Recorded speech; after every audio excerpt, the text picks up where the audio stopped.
Hi everyone, I'm Barnaby Barron, Senior Director of Insights at Cision, and your moderator for today's webinar. Today we'll be talking you through the findings from Cision's 2021 State of the Media report and getting the lowdown straight from journalists. Thank you for joining us today. I'm excited to kick off this discussion with a panel of media professionals. For those who aren't familiar, a little background on the State of the Media report.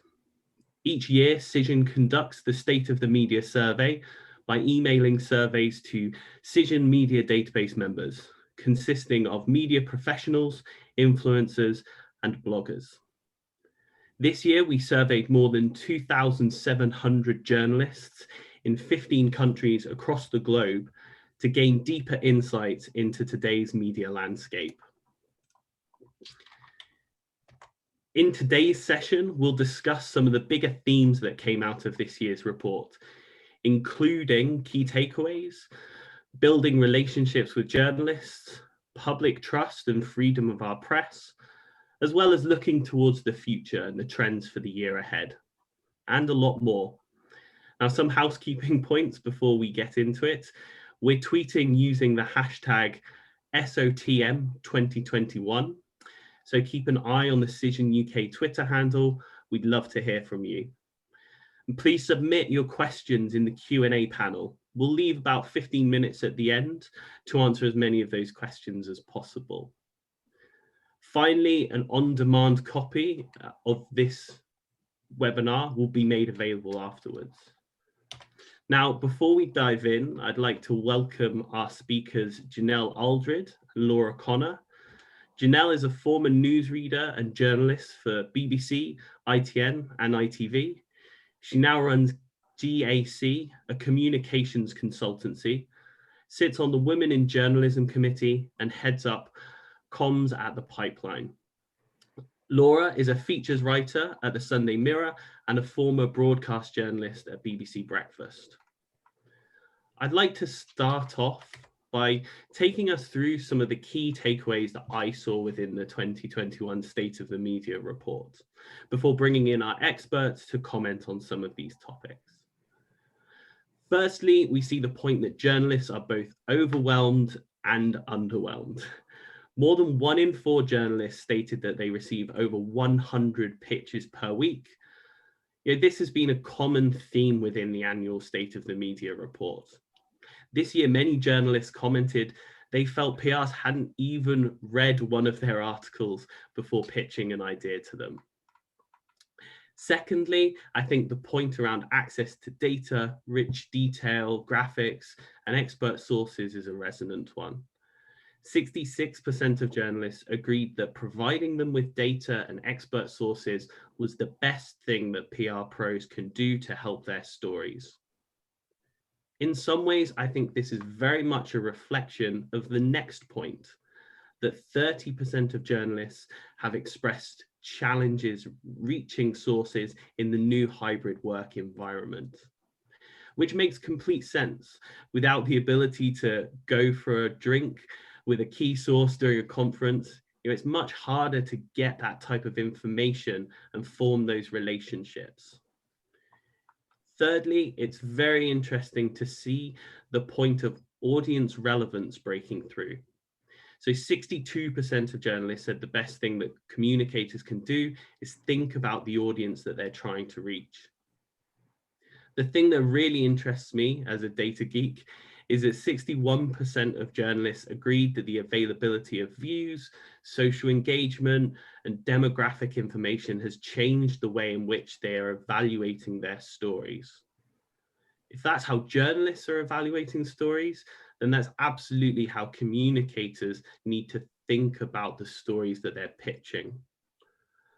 And then, like many of us, journalists are under intense pressure and really feeling the weight of the pandemic.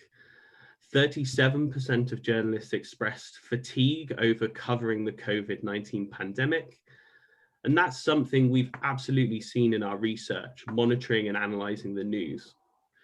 We saw a huge spike in the amount of coverage talking about COVID-19 in March, April last year.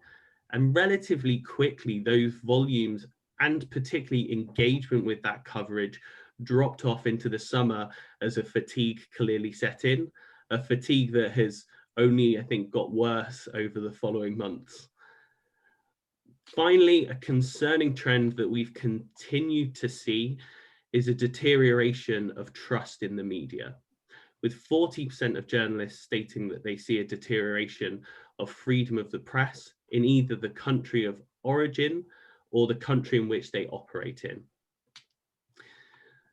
Now that we understand some of the key findings and some of those key takeaways from the report, I really want to dive into some of them in a little bit more detail, and get the opinions and analysis of our panel of experts. Starting off with building better relationships with journalists. Strengthening the journalist-PR relationship is always high on the priority list. After all, working better together means improved productivity and better results for both parties. As we talked about, journalists have been under big pressure. Visits to news sites increased significantly during lockdowns, but many revenue streams for publications completely dropped off. Another thing that we know is journalists receive a lot of spam. As we saw on the previous slide, 1 in 4 journalists receive over 100 pitches per week, with most ending in the virtual trash. So I'll open up, I'll direct my first question to you, Janelle. Relevance is clearly still a big issue. In your opinion, what is it that PRs can do to make sure that their pitches and outreach are more relevant? I think it's really interesting to think about how can you be proactively in a space. So for me, in the day job, I'm in a space around business, around women in business, around all the data that leads to that. So what I am always doing is I am reading those kinds of articles. So, when someone sends you a link and says, oh, this is kind of in the same space, who wrote that article? I'm taking that person's name, I'm putting them on a list on Twitter, and that way I'm building up a picture about who is writing and who is in the space of what it is that I want to pitch an article to. And yes, we know they're not like to pitch the same article twice or write the same article twice, but by building up an understanding of who's there, beginning to follow them, seeing what they write about, seeing the things they're interested in, and then, the great thing about algorithms suggests more journalists who are writing in that same space. I think that way you can have a greater relevance because you know that what you're pitching, right space, right journalist, right kind of publication, because you've seen them do something similar or something in that space before. Mm-hmm. Yeah, definitely. I think that really echoes that point around journalists saying that, some people haven't even read their content. I think understanding the beat that the journalists are working is really important.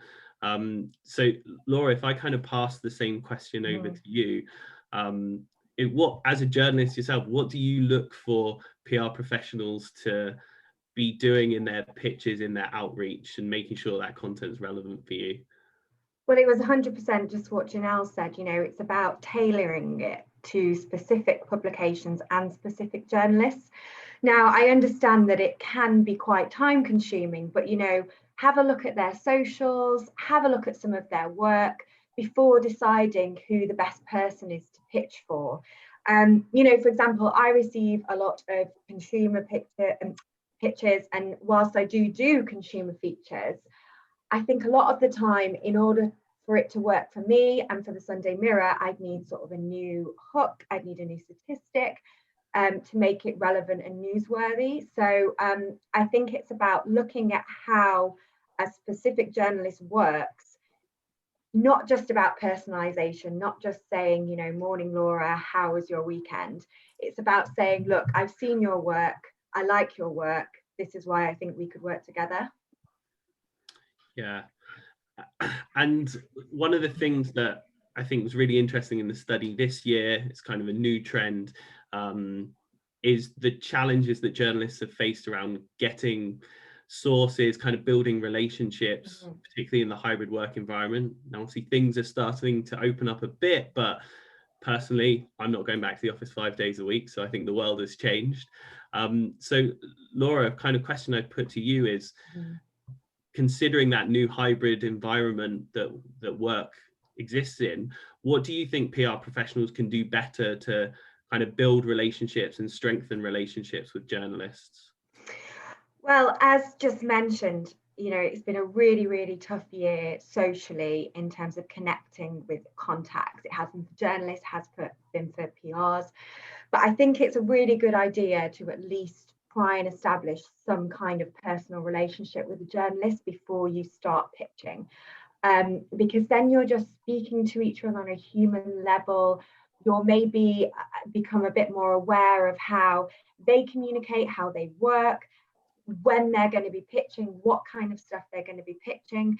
And it also just means that me as an individual journalist, I'm 100% more likely to engage in something, even if it's not going to work for me, even if that isn't quite right for me that day. I've at least got that personal relationship, that personal rapport, which means that I'm going to at least read it and at least reply.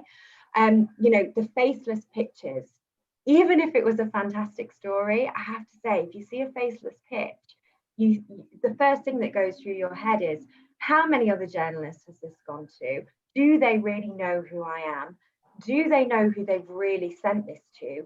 Do they read the newspaper? Where can they see this in our respective publications? Mm-hmm. Yeah, definitely great advice there. I think it's so interesting that people and relationships remain at the forefront of public relations, as they have done for a very long time. Janelle, I'm kind of interested to get your perspective as well on kind of strengthening the relationships between PRs and journalists. I think potentially you've got an interesting perspective, having been on both sides, enjoying maybe those journalist lunches and maybe footing the bill for some of them as well. So what do you think kind of best practice looks like there? Yeah, I've definitely been on both sides of that bill, and I know which side I prefer to be on. But I would say it's like Laura just mentioned. One is about building an actual relationship. If the first time or the only time you're ever messaging a journalist is when you are pitching to them, it's like a salesperson. And as we know, we like salespeople who get to understand what we actually want from this transaction. Because, journalists need stories, they need content. So it's not that there's no need on the other side, but it's about how are we really looking at that relationship. And I think the other thing is, once when I was running a TV channel, and someone came to me as a production company, and they came and just talked at me for 40 minutes about all the things they'd love to make. Well, you didn't give me a chance to tell you the things that I would like to put on my channel. Because if you spoke to me first and said, well, what are you thinking of making this year? What's your vision? Where do you see this channel in a year's time? What kind of body of work are you building? Then you can think, where's the Venn diagram here of the things I want to make and what this organization also wants to make. So I think it's about really going in with that sense of, like Laura said as well, what are you writing? Where's this paper going this year? Where's this broadcasting going? This is what I want to write. I think there's synergy, and people prefer to work where there's synergy and kind of shared goals and purpose. Yeah, absolutely. I think when we think about kind of building better relationships with journalists, I think one of the really interesting things that both of you kind of touched upon a little bit there is the kind of multi-channel approach that most journalists will have now. So, it's no longer a case of just getting an article in the newspaper or the online site. Every major news publication has a social channel. They've got Twitter, they'll have Instagram, they'll have YouTube. There'll be a lot of them on TikTok now as well. So I think considering that multi-channel approach is really important. And I think as well, important when it comes to building those relationships. So often, advice that we'll give to startups or new businesses within a particular area is, to your point, Laura, kind of building those relationships with journalists. And often a first good step for that is, following and getting them to follow you on Twitter, so that when your email appears in their inbox, they recognize the name. So kind of thinking about all of those different channels that we have. Laura, if I start with you, what do you think PRs can kind of best do to align with those different channels and with the kind of multi-channel content approach that we see more frequently in publications? Well, I think a lot of the time, journalists are working on very tight deadlines, and they actually have very specific requests.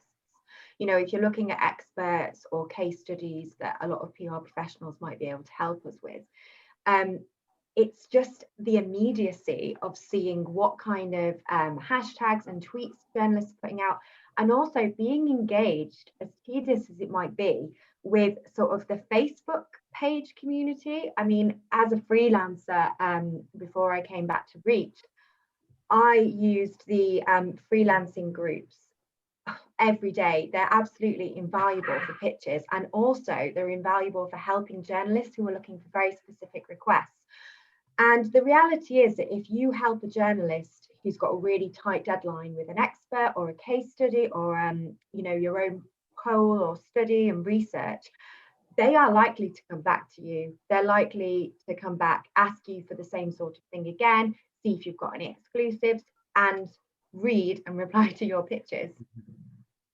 Yeah, I think the mention of Facebook there is a really important one. I didn't mention it on my list. I think Facebook, particularly for bigger organizations, bigger agencies, because it's difficult to get Facebook data compared to Twitter data, it can easily be slightly overseen as part of a strategy. But Facebook, of course, you know, has huge engagement. It's still the biggest social platform, so definitely something worth calling out there. Yeah, I know one of the participants has just asked me which Facebook groups. I will link some onto the chat throughout this call so that people can join the groups. Different freelancer and PR groups. Great. And Janelle, from your kind of side, how are you thinking about kind of that multi-channel content approach? Is that, you know, baked into every piece of work you do? Is it, you know, just when there's specific requirements? I think you can be really smart and savvy, because most people are going to say, okay, I want to go to the BBC, so I'm going to go to the news channel, I'm going to call the news channel. Maybe your regional newsroom would be a better and quicker get. Maybe the podcast team, actually, maybe audio is the best fit for this. You might not be able to get on Radio 4, but could you try and contact the podcast team? They probably don't get as many requests, and so actually you get a better in.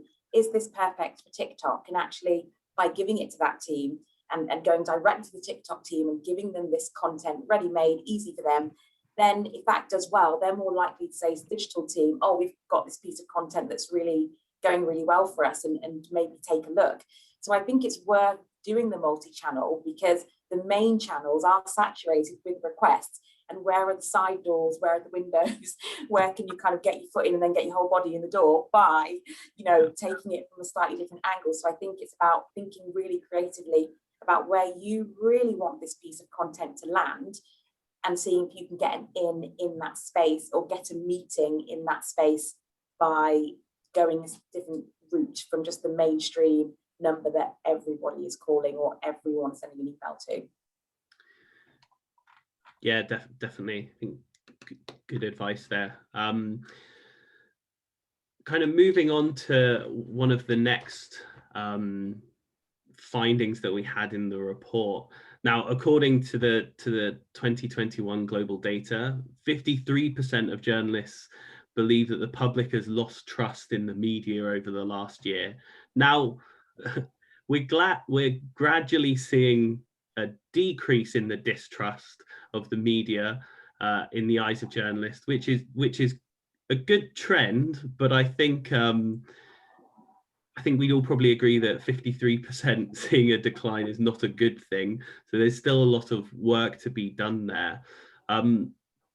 Laura, if I start with you, kind of what examples of this maybe distrust within the media have you seen within your work, or perhaps you've seen the opposite? What kind of impact do you feel from? Yeah, I would have to say I haven't seen a specific downturn in the last couple of years. I think generally it can be really, really tough to persuade people to share their stories, especially if they've had a bad experience with a journalist in the past, or they've never worked with journalists before. I think the trick is to, you know, ensure that they know they're speaking to a real person who's concerned with the real issue behind the cause. And obviously, you know, it can be tough in a post-Trump era to remind people of the fourth estate function of the media. But actually, I think the pandemic has really helped us with that. You know, it's often said the mirror, you know, punches up, not down, and we try and celebrate all the, you know, the true heroes of this country. And that's what the pandemic has really highlighted for the general public. You know, not just the Mirror, you know, papers across the political spectrum and broadcasters have been extremely good at highlighting government hypocrisy and incompetence. And hopefully these kind of editorial stances will help people realise that individual journalists are on their side in general. Yeah, and I think there's an interesting, maybe some dichotomy in some of these results, right, where journalists have said that they have this perception that the media has slightly less trust, but you know, at the same time, pretty much every publication that I've spoken to recently, at some point in 2020 after the pandemic, had their highest visits day that they've ever had on record. And I think that shows that, you know, whilst, yeah, you're right, I think there's a hangover from, you know, Trump and some of the post-truth era that we're going through. At the same time, I think that hunger for news at the critical time of the pandemic really showed Absolutely, yeah, the role that journalism plays in informing the public as a trusted source. So I think there's, you know, for sure there's maybe that horns effect, if you will, still going on from Trump, but there is still trust in the media when it comes to getting kind of key and critical information. Janelle, kind of same question to you, really, kind of interested to hear what your take in the trust in the media is in the last kind of 12 months. I mean, I suppose I think it's an interesting question to ask people. Do you think people trust you? Well, you will say, well, yes, because I have good intentions, and so hopefully people see that. I do think, unfortunately, that there has been a bit of a shaking in public trust, but I think a lot of it has to do with the fact that news and media are now almost two intertwined entities. So what is a media outlet and what is a news outlet? I don't think that is as clear, and I think that is what is shifting the public's perception, because I can say, well, is the BBC News Channel news? Yes. BBC One, media outlet. Radio 5 Live, opinion and news, media outlet. So I think there's probably a lot of confusion in people's mind as to what is news. But when something big happens, of course, they want to flock to the most official source. But I don't think we can always conflate being an official source with being a trusted source, but just for some people, you know, the best of, for some of them, a bad bunch. Not that I think it's a bad bunch, but I also think the other thing is we're seeing with social media and the algorithms pushing people more towards the outlets they naturally trust, where the views align. So I think we're dealing with like a really complex web of 6 of one, half a dozen of the other. Are we kidnapped? Is this Stockholm syndrome? Is there anywhere else for us to go? And so I think it is a really tangled web, but I think people will rely on the views that they see like those. And I think when you're pitching to a paper, it's also worth thinking where your organization, where does your client sit on this landscape? Do they naturally sit, you know, more left-leaning, more right-leaning? Are they more center-right? Because I think then that helps you to understand who is most likely to take your piece, because I do think we are seeing an ever further shift towards more tribal ways of receiving our news. Yeah, definitely. And the thing that you said there that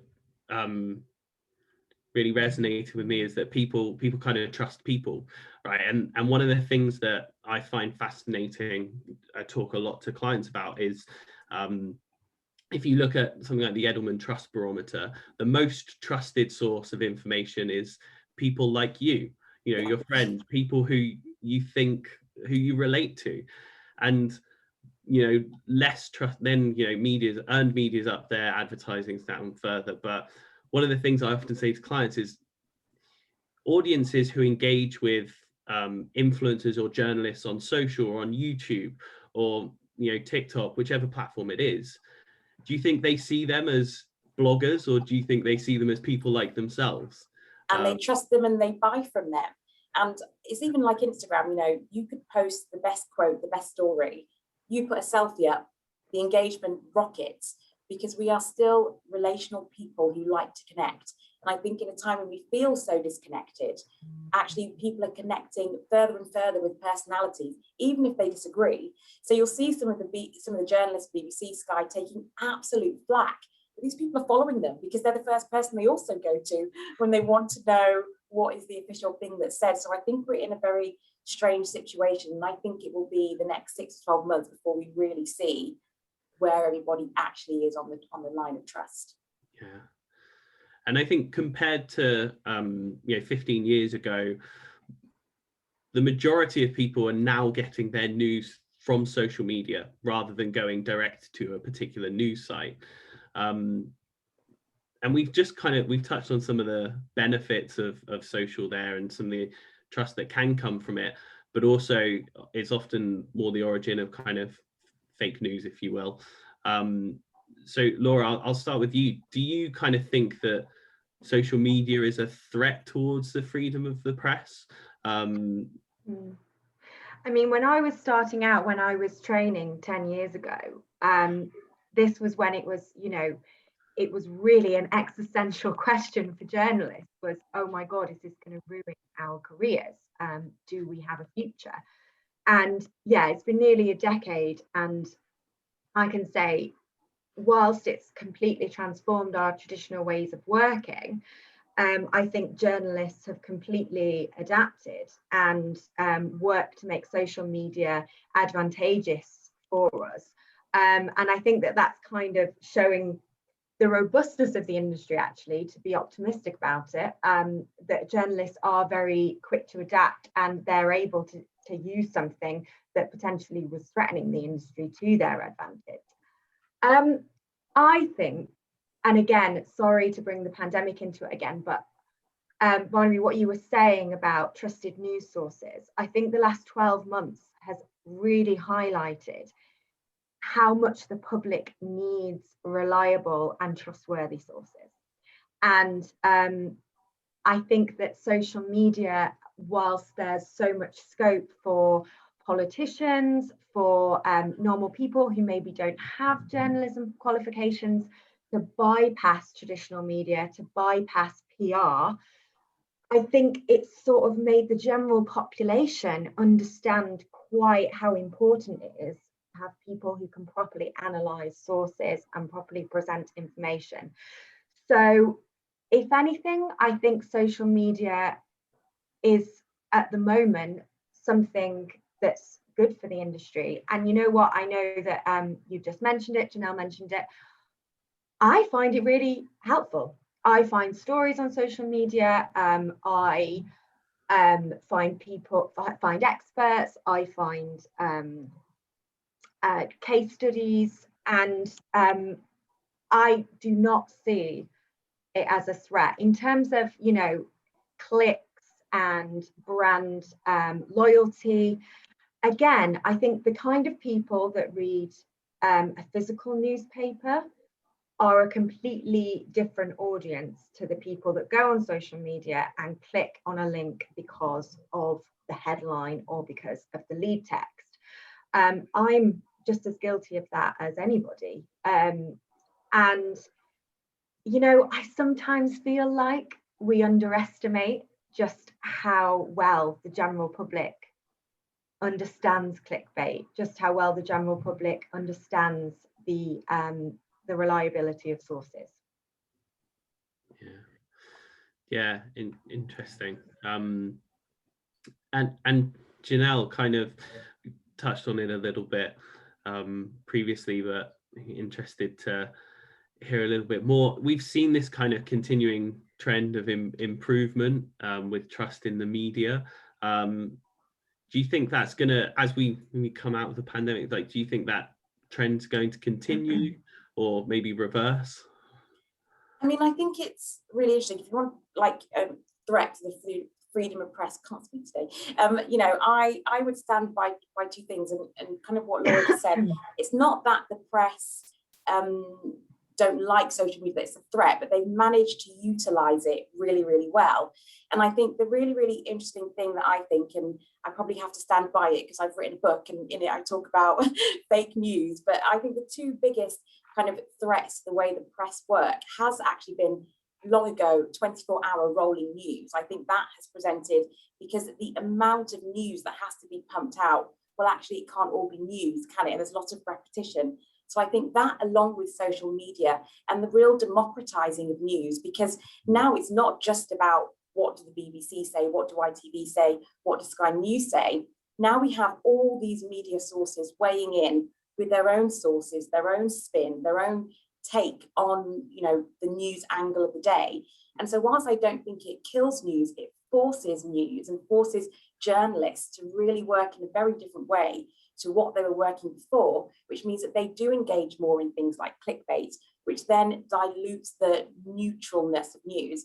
Now, you can argue news has never been neutral, but I think all of these things is what makes the public think twice about, is this actually reliable? Because if I see clickbait coming to me from the traditional sources, then how does that make them different from another media outlet?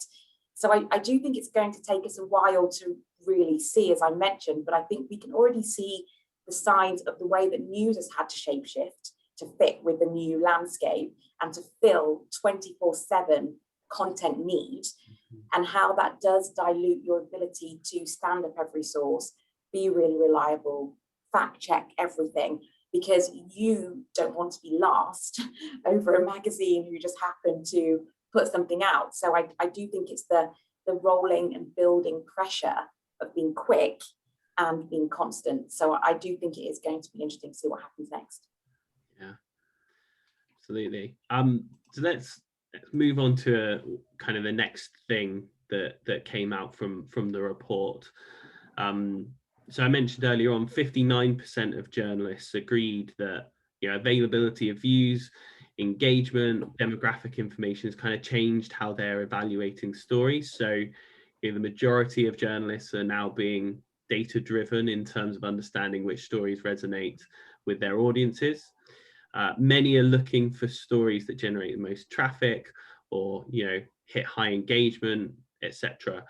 And I think, much like many of us, 37% of journalists expressed that fatigue over covering the COVID-19 pandemic. So, Laura, I'll kind of pass on to you. You know, what kind of stories as a journalist are you kind of hungry for this year? I think we've seen, or maybe heard, anecdotes that people want more feel-good stories. Would you say that that's part of your thinking as well? Well, actually, looking at your slide here, and the forest headline, and above it there's like a subject saying good news. I think you don't want to throw that in people's faces. You don't want to be like, we've had a terrible year, everybody, so here's some good news. You know, there has to be an element of subtlety on it. And I think that there's a very fine line between patronizing your readers or audience and, you know, producing something that is genuinely newsworthy. Of course, everybody needs a bit of positivity right now, but I also think there's a thirst for stories and issues that have just been forgotten about over the past year. And I don't mean things that have necessarily been exacerbated or worsened by the pandemic, but just things that journalists haven't had time to think about, you know, other healthcare scandals. I mean, I think about some of the stuff that I was working on this time 2 years ago, and I wouldn't have even had them on my news list recently because they suddenly seem irrelevant. You know, bringing back other issues that were here before the pandemic, you know, social inequality and the climate disaster. I mean, I think that that's probably going to be the biggest news story of my generation, and of course ties in with the pandemic. So yeah, as I say, I think that forcing good news down people's throats doesn't always work. From an editorial perspective, I think it's about having a little bit of, you know, nuance with the reporting and what you're commissioning, and maybe digging deeper and looking at the kind of stories that have been forgotten about in the past year. Yeah. And on the point around journalists often being kind of more data driven, I think that's really interesting. An interesting point, particularly as a data analyst myself. I do I also kind of consider the fact that, hey, if you're just being data driven, you'll maybe end up writing about the same things all the time and maybe missing that chance to, you know, capture lightning in a bottle, if you will, and find that story that really explodes that you weren't maybe expecting. So kind of yourself, Laura, how do you maybe approach trying to understand what types of things are the right things for your audience based on maybe data or based on gut feel? How do you work that out? As much as obviously we're all multimedia journalists now, all newspapers have to consider data and hits and traffic to websites.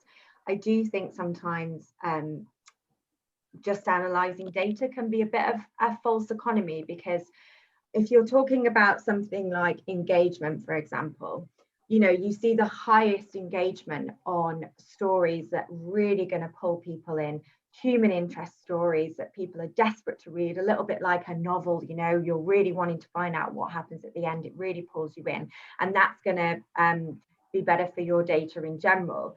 So I think it's about digging a little bit deeper into stories that on the surface may not seem like they're going to do a great amount of traffic or going to have lots of people clicking on them, and then finding like an amazing human interest story or amazing case study or you know, just amazing quirky element to it that then has great pictures, great video, will be great for socials. So something really dry like a government stat or you know, something from an FOI isn't going to, you know, set anybody alight. It's about having those tiny factors that really humanize a story. Yeah, I think that's really interesting, relaying that back to PR professionals. I think most of the folks we'll have on the call here, yeah, I will occasionally hear from clients that, you know, engagement's really important to them, so it's what they want to drive all the time. But see, from what you're saying, that's not always going to be possible. So it's like understanding what type of story you have and kind of aligning the way you pitch that story to the way that I think a journalist would potentially look to pitching it.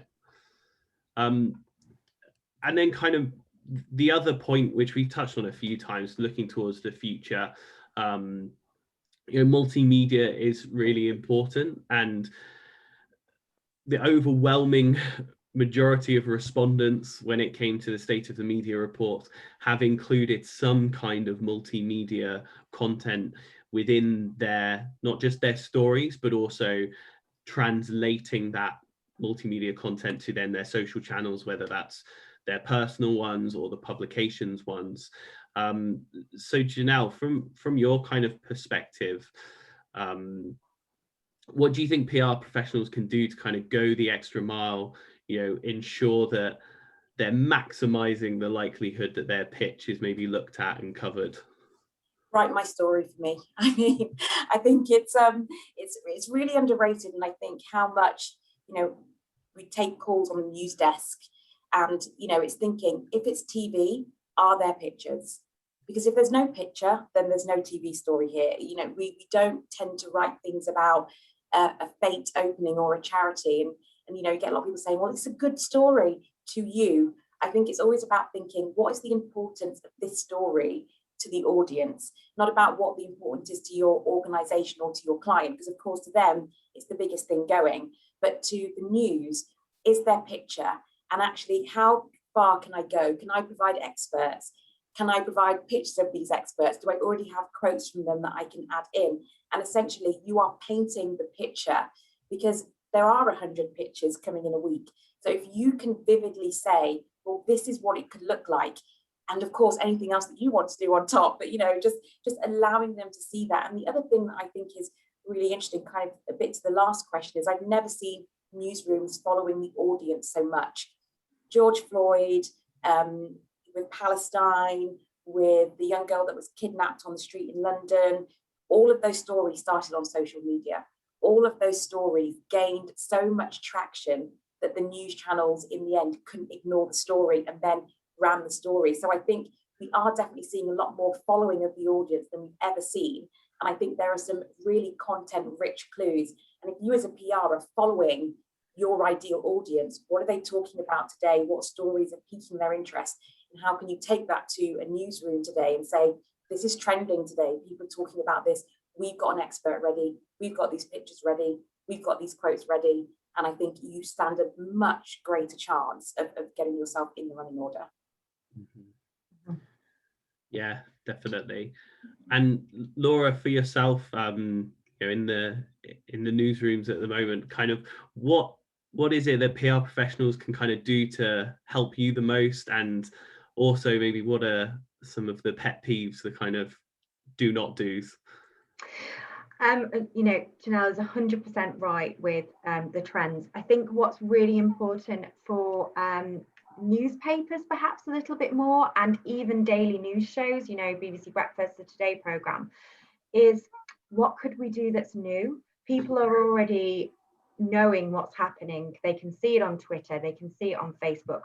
What's the new hook? What's the new angle that's going to get people interested, that's going to make sure that people are most well informed? And for me, I think that timing is absolutely crucial.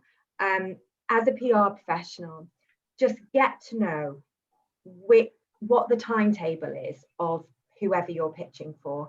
So, speak to a journalist in whatever broadcaster or whatever newspaper you're thinking of pitching to. When are their conferences? What does their weekly timetable look like? For a daily news show like BBC Breakfast, the running order is going to be drafted by mid-afternoon, so you need to get your pitches in early. But then, for a Sunday newspaper, I get so many pitches that are embargoed on like a Friday or a Monday. We're a Sunday newspaper. You need to take the timing of when we are published into consideration. And actually, somebody is just, in terms of pet peeves, somebody's just written on the comments about following up if a journalist hasn't answered an email. If a journalist hasn't answered your email, they're not interested.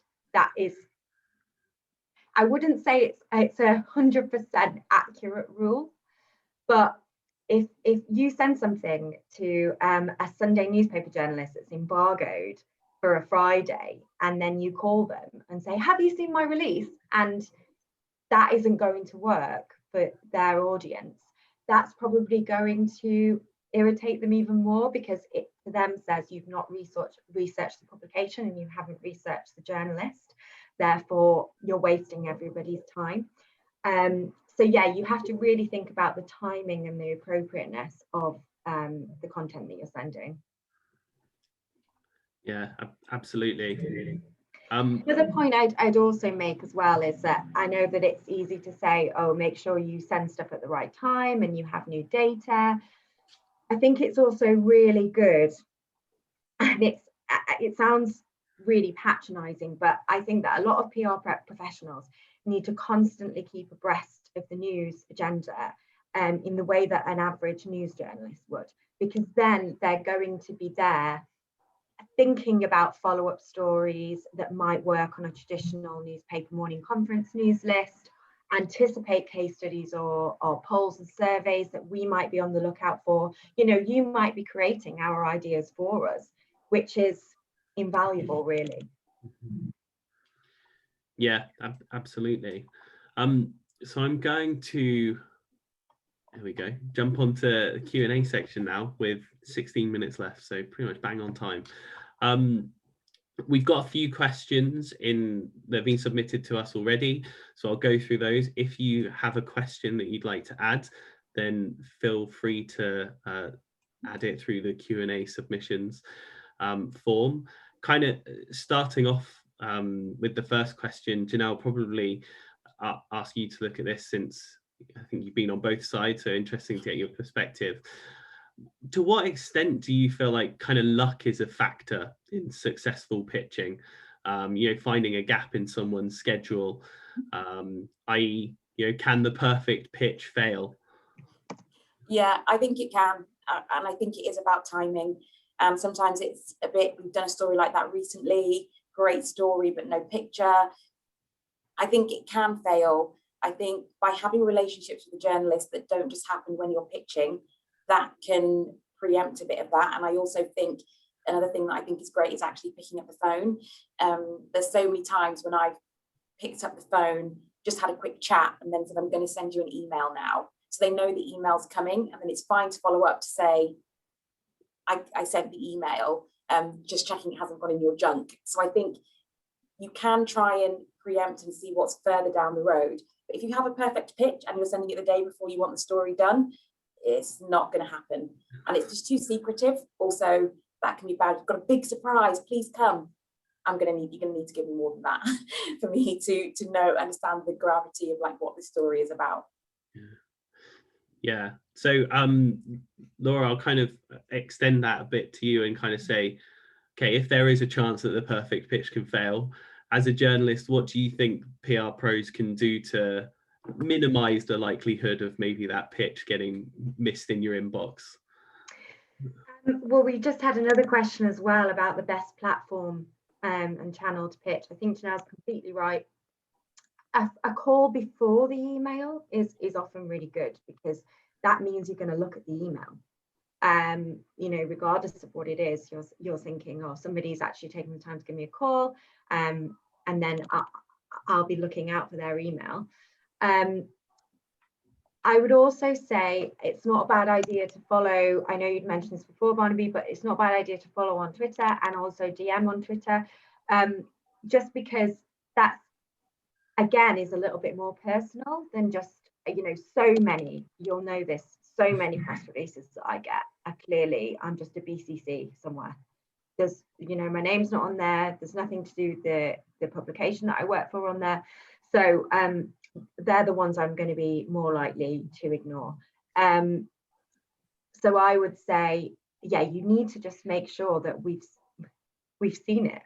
And I know that I said, if you don't respond to an email, then you're not interested. I think that as long as you make sure the journalist has seen the email, that's the most important thing. And can I say, it's also been really friendly and useful if they say, I've seen it and I'm not interested, to not be like, oh, okay, well, that's the end of it. I think this is still an opportunity, if you've got them, to try and build a relationship, and just go back and say, okay, is there anything that you do think, or is there anything you're interested in looking at? I'd love to be able to put, experts your way, all of those things. So I would still, if you do have them on the phone, if they're a bit grumpy, try and use that as an opportunity to future-proof yourself for a relationship going forward in the future, and just say, I'd love to check in and just find out what you're working on and if I can be helpful. I think asking someone, can you be helpful, rather than can you do this for me, is just a better win in terms of relationally. Mm-hmm. Yeah.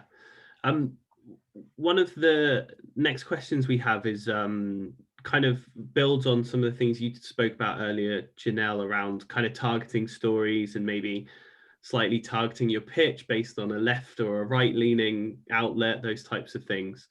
I think one of the things that's kind of interesting as well is most companies are kind of politically, socially neutral.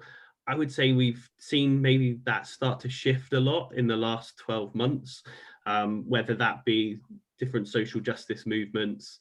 One of the brands I always think of as being very kind of politically opinionated is someone like Ben & Jerry's, right, as an example. So do you think companies should be, playing or pushing pitches in kind of political or social directions, or kind of remaining neutral like maybe the history has always been? I mean, it's interesting. I think many companies try to be neutral. What is neutrality? I guess we don't have time for that question today. But I think the interesting thing to think about is that Ben & Jerry's are not going to want their ads on certain media outlets because of that media outlet's political leaning. So for me, it's about, what do you want? do you want to get your story placed? Are you likely to have the most success? And it is going to be with organizations and papers where their audience's values are aligned. So something that I work on a lot and I think about a lot, because I wish we'd have better conversations and I wish it wasn't so binary, but here we are. So I think the thing that I always just really try to think about, more so than maybe political, is behavioral traits. So is this an article about a behavioral trait that's to do with finances, good strong money?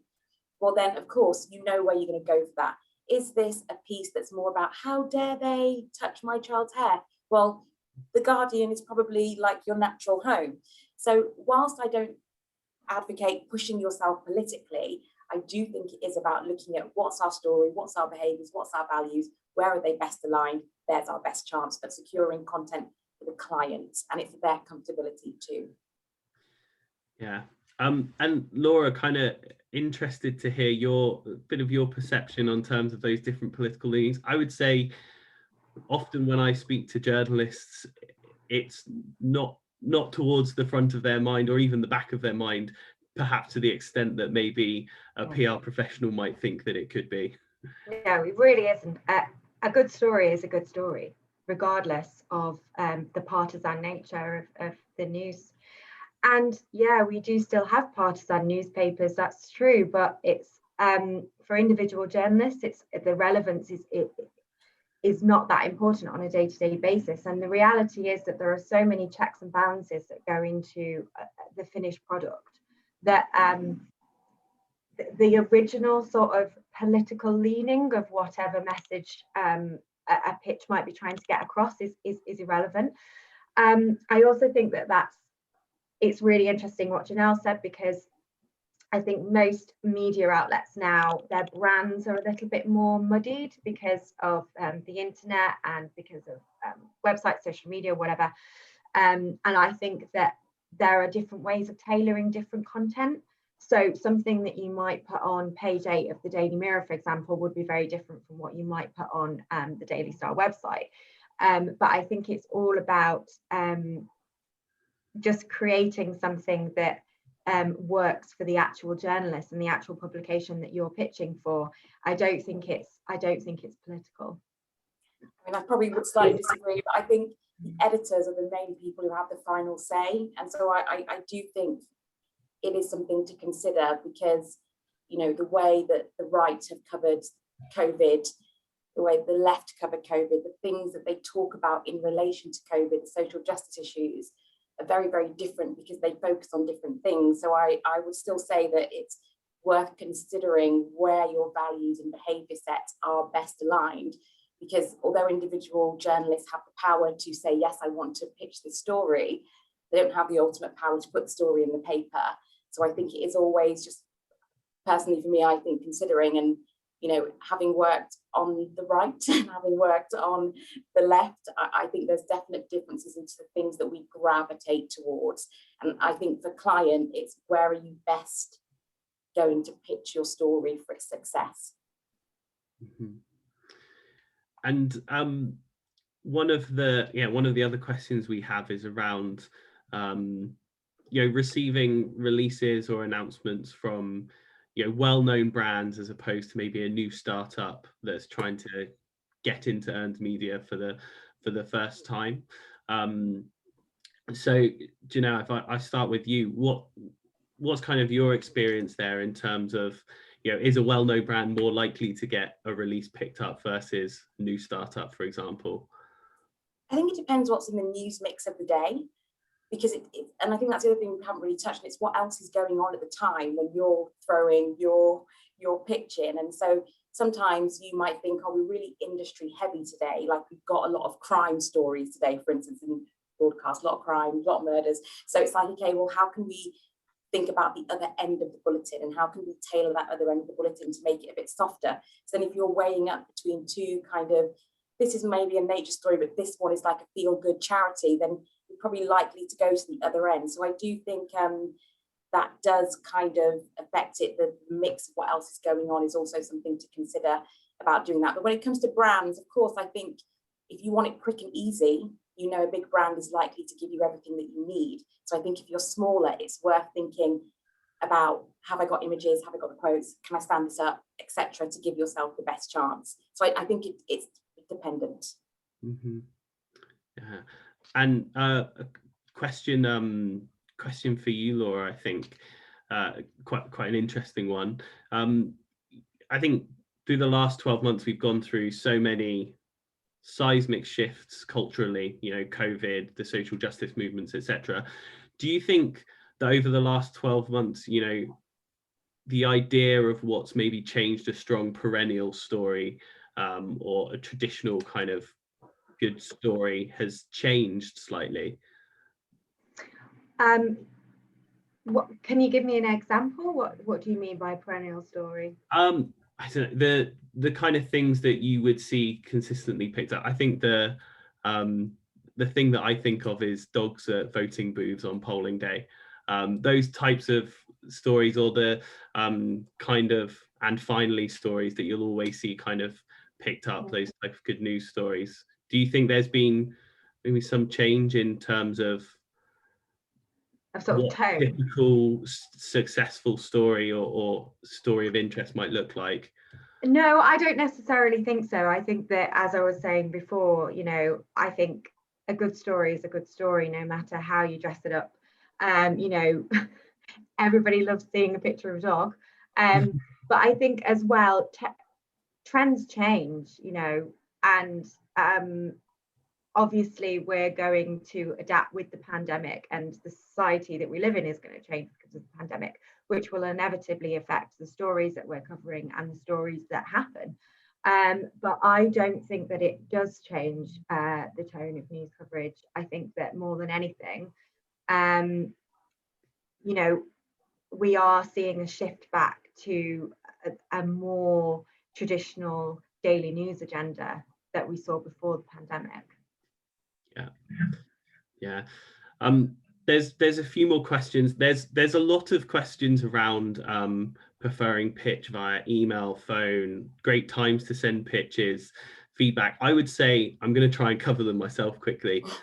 There's a lot of information in the State of the Media report on those and specific times that people prefer, etc. So I'd advise looking at that report, but I'd also say that it's different for every journalist, right? And I think Laura and Janelle both spoke about this, but if you're pitching a newspaper journalist versus someone who works on the 6 o'clock news, then they're going to want pitches at completely different times. So understanding where your pitches are going and the beat and the time scales that those folks work to, I think is really important.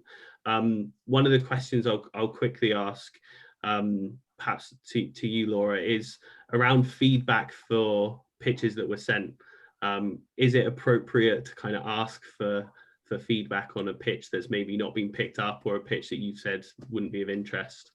I think it really depends, because obviously journalists are really, really busy. I think that if a journalist responds to your pitch, that means there's something in there that works for their audience, that works for their readership, that could potentially be built into a story that would feature in their publication. I think in that circumstance, I think it would be completely appropriate to say, what do you think's not quite worked this time? Because as I was saying before, it might be then that you can give pointers in terms of, well, we need better pictures, we need stronger case studies, we need named case studies rather than anonymous case studies, we need better experts, we maybe might need, especially more for the tabloids, we might need a celebrity ambassador. But I think if you haven't had a journalist engage with the content that you've sent through, and you're quite sure they've read it, I think that it's likely that they're not going to have time to sort of give you. I'm just being brutally honest. It would be very unlikely that you're going to get a journalist who's going to be able to give you thorough feedback on something that they haven't engaged in. I think that's completely fair. If we have journalists getting over 100 pitches a week, they're not going to have time to feedback on every single one. But like say, perhaps if there's existing relationship there, then it's kind of easier to ask for that. One last quick question for you, Janelle. Which side is tougher, the PR side or the journalist side?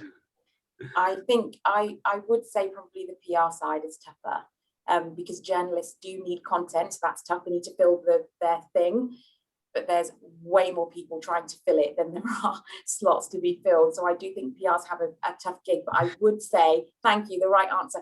But I would say this report was so interesting, and I would definitely download it to look at what journalists are actually saying, because I think it's rare to get such insight. You're getting your feedback here about what they want. Mm-hmm. Great. Well, yeah, that's all we have time for today. So thank you everyone who was able to join us.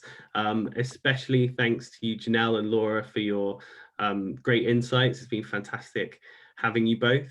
As Janelle said, if you'd like to read the 2021 State of the Media report, you can click on the link in the chat or head over to the resources tab on www.cision.co.uk.